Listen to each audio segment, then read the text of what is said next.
Morning everyone.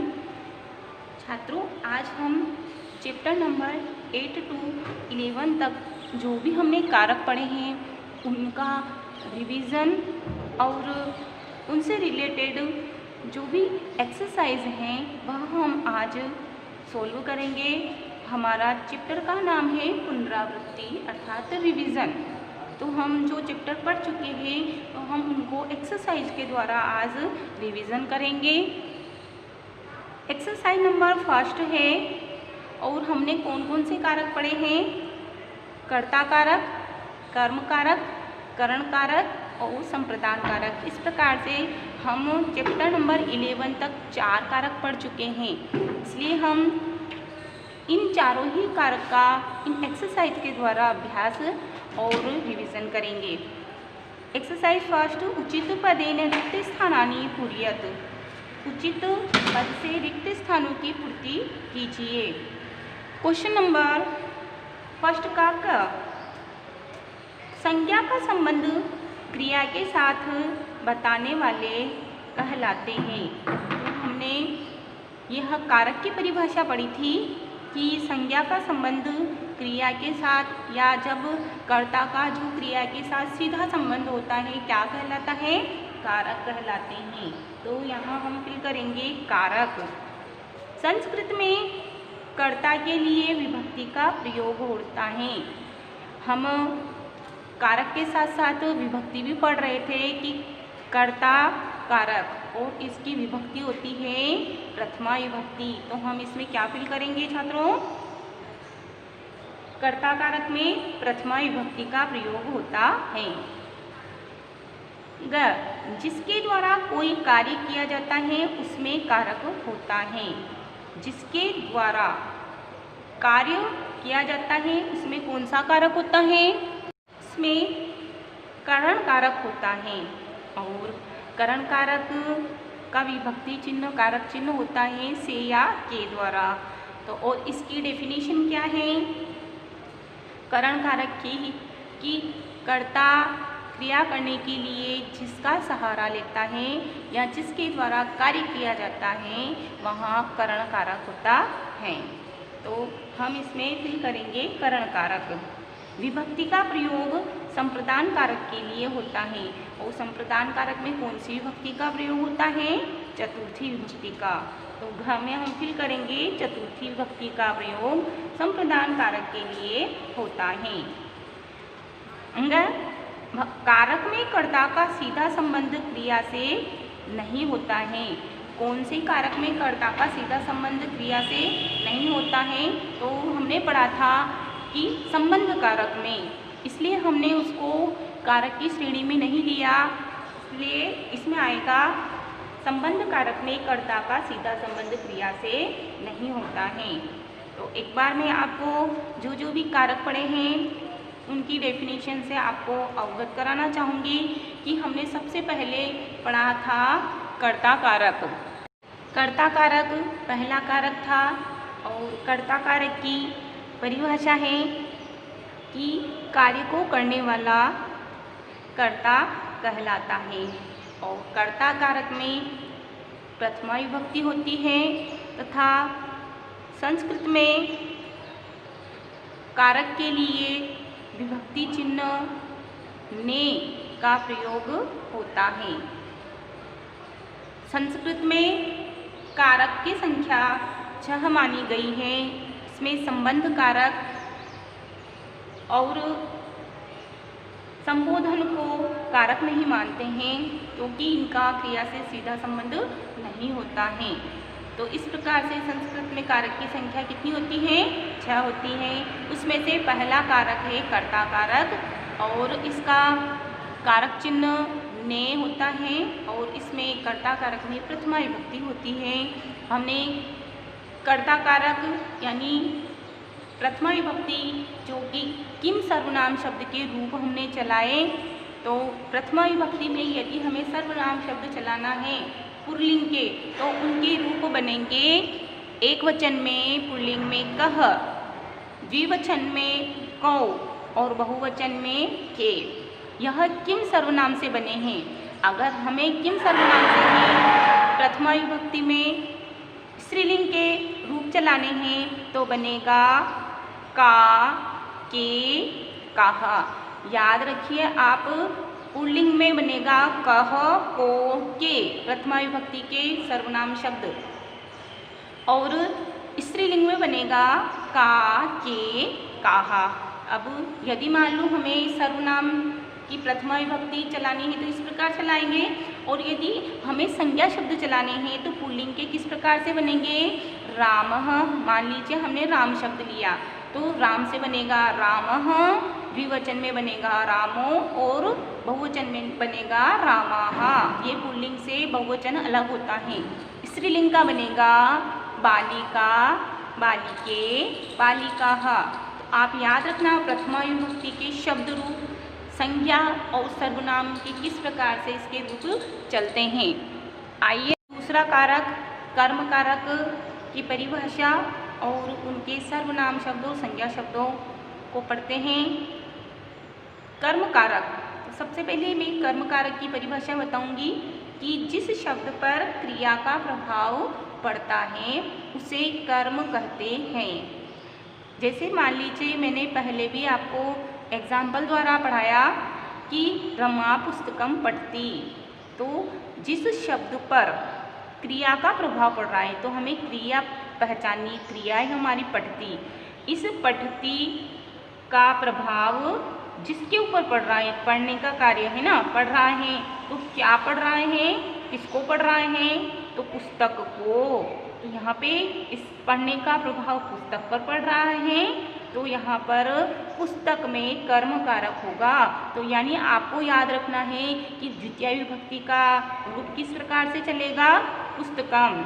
जैसे राम शब्द है तो रामम, रमा शब्द है तो रमाम, यानी सब में म जुड़ जाएगा, यह याद रखना है एक वचन में द्वितीय विभक्ति में। तो रमा पुस्तकम पठती, रमा क्या पढ़ती है? पुस्तक, तो पुस्तक उसका कर्म हुआ। इस प्रकार से हमें कर्म कारक पहचानने में सुविधा होगी।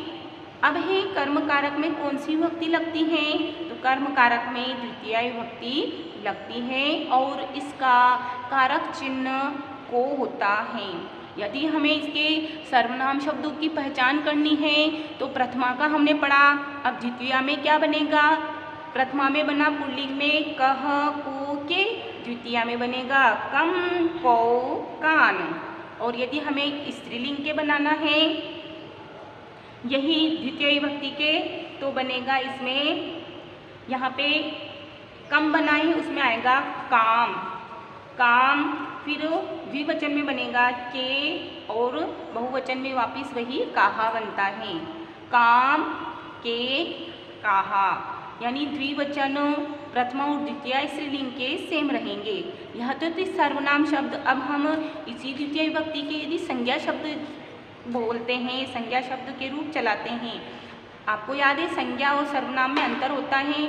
संज्ञा किसी व्यक्ति, वस्तु, स्थान के नाम को संज्ञा कहते हैं, तो इसमें कोई भी नाम होगा तो वो कहलाएंगे संज्ञा शब्द और उसके हमें शब्द रूप चलाने हैं। तो द्वितीय विभक्ति का यदि हमें पुल्लिंग का संज्ञा शब्द चलाना है तो बनेगा, जैसे मान लीजिए पुल्लिंग का है तो राम शब्द ही हम लेंगे पुनः, तो यहाँ पे आएगा रामम, द्विवचन में बनेगा रामो और रामान। यानी द्वितीय विभक्ति तो सर्वनाम के अनुसार आप बना सकते हैं। जैसे यहाँ पे है कम है तो राम का बनाना है रामम, रामो और रामान। स्त्रीलिंग में हमें बनाना है तो बनेगा मालाम, फिर बनेगा माले और मालाहा। इस प्रकार हमने प्रथमा और द्वितीय विभक्ति के शब्द रूप, संज्ञा और सर्वनाम के हमने इन दोनों ही कारक के माध्यम से सीखे हैं। अब हमारा थर्ड कारक है करण कारक। और करण कारक की परिभाषा है कि जिस साधन के द्वारा कार्य किया जाता है वह करण कारक कहलाता है। जैसे वह कलम से लिखती है, सा कलमेन लिखती। तो यानी लिखने के लिए उसने किसका सहारा लिया? कलम का। तो ये कलम उसका साधन है लिखने का। तो जिस साधन के द्वारा कार्य किया जाता है, क्रिया की जाती है, तो वह करण कारक होता है और करण कारक में तृतीया विभक्ति होती है और इसका कारक चिन्ह से या के द्वारा होता है। अब इसके हम रूप देखते हैं तो बनेगा, यदि हम सर्वनाम शब्द बनाते हैं इनके तो बनेगा किनके सर्वनाम शब्द पुल्लिंग में केन, काभ्याम, केह। और यदि हम स्त्रीलिंग के बनाते हैं तो स्त्रीलिंग में बनेगा यहाँ पे तृतीय विभक्ति में कया, काभ्याम और काभिः। स्त्रीलिंग के रूप कुछ सर्वनाम शब्द के अलग बनते हैं तो क्या बनेगा, इसमें बनेगा कया, काभ्याम और काभिः। अब हम इन्हीं के ही संज्ञा शब्द देखते हैं। राम शब्द पुनः लेते हैं तृतीय विभक्ति में भी, तो राम का बनेगा रामेण, रामाभ्याम, रामेह। सर्वनाम शब्द द्वितीया और तृतीया के हम सर्वनाम के जैसे ही संज्ञा शब्द बना सकते हैं। अब स्त्रीलिंग में यदि हमें तृतीया के बनाना है तो रमया, रमाभ्याम और रमाभिः। यह हुए हैं तृतीया विभक्ति तक हमारे शब्द रूप स्त्रीलिंग, पुल्लिंग तथा सर्वनाम शब्द स्त्रीलिंग और पुल्लिंग के। अब हम आते हैं हमारा लास्ट कारक संप्रदान कारक चतुर्थी विभक्ति। संप्रदान कारक की परिभाषा कि कर्ता जिसके लिए कार्य करता है या जिसको कुछ देता है उसमें वहाँ संप्रदान कारक होता है और संप्रदान कारक में चतुर्थी विभक्ति होती है और इसका कारक चिन्ह के लिए होता है। कहा है कि जिसके लिए कार्य किया जाता है उसमें संप्रदान कारक होता है। संस्कृत में संप्रदान कारक के लिए चतुर्थी विभक्ति का प्रयोग होता है। से सह याचकाय धनम यच्छति, यहाँ सह करता है और वह किसके लिए, भिखारी के लिए धन देता है। तो कर्ता जो है वह भिखारी के लिए कार्य कर रहा है, तो यहाँ जिसके लिए कार्य करता है उसमें चतुर्थी यानी याचक में चतुर्थी विभक्ति लगी हुई है, तो यह हुआ संप्रदान कारक। और यहाँ चतुर्थी विभक्ति पहचानेंगे तो यहाँ चतुर्थी विभक्ति। अब चतुर्थी विभक्ति के सर्वनाम शब्द देखते हैं। कस्मै, काभ्याम, केभ्यः, ये पुल्लिंग के दिए हुए हैं। ऊपर जो हेडिंग में दिए हुए हैं ये पुल्लिंग के किन के सर्वनाम शब्द दिए हुए हैं। हमने 8 to 11 में जो भी पढ़े हैं ऊपर पुल्लिंग के दिए हुए हैं। ऐसे ही यदि स्त्रीलिंग के सर्वनाम शब्द पढ़ते हैं तो वहाँ हो जाएगा कश्यै, काभ्याम और उसमें भी केभ्यः ही होता है। अब हम संज्ञा शब्द लेते हैं और संज्ञा शब्द में राम का लिया तो वहाँ हो जाएगा राम में रामाय, रामाभ्याम और रामेभ्यः। यहाँ चतुर्थी का जो एक वचन होता है वो अलग होता है सर्वनाम शब्द और संज्ञा शब्द का रूप। स्त्रीलिंग में बनेगा रमाई, रमया, रमाया, यहाँ पे रमये, रमाभ्याम, रमेभ्यः। क्या बनेगा स्त्रीलिंग में? स्त्रीलिंग में बनेगा यहाँ पर एक वचन में चतुर्थी का बनेगा रमाया, रमाभ्याम और रमाभ्यः। इस प्रकार से हमारे 11 चैप्टर तक जो भी हमने कारक पढ़े उनका हमने रिवीजन किया। अब पुनः हम हमारी पुनरावृत्ति एक्सरसाइज पर आते हैं। निर्दिष्ट विभक्तिषु रूपाणि लिखत, निर्दिष्ट विभक्ति में रूप लिखिए। यानी अश्व के सामने द्वितीय विभक्ति लिखी हुई तो हमें अश्व की द्वितीय विभक्ति बनानी है। तो हमें इसका पहले रूप पहचाना है। अश्व जो है पुल्लिंग का शब्द है तो बन जाएगा, क्या बनेगा अश्व की द्वितीय में? हमने पढ़ा था राम के अनुसार अगर लेते हैं तो द्वितीय राम की बनी थी रामम, तो ऐसे हम इसकी बनाएंगे रामम। और फिर बनेगा रामो, रामो और बनेगा रामान, रामम, रामो, रामान, तीनों वचन बनाने हैं द्वितीय विभक्ति के। ऐसे ही बालिका के, बालिका की चतुर्थी विभक्ति के तो बालिकाया, बालिकाभ्याम और बालिका भी, बालिकाभ्यः। पत्र, पत्र की तृतीया बनानी है तो पत्र की तृतीया बनेगी पत्रेण, पत्राभ्याम और पत्रे पत्रेह क्या बनेगी?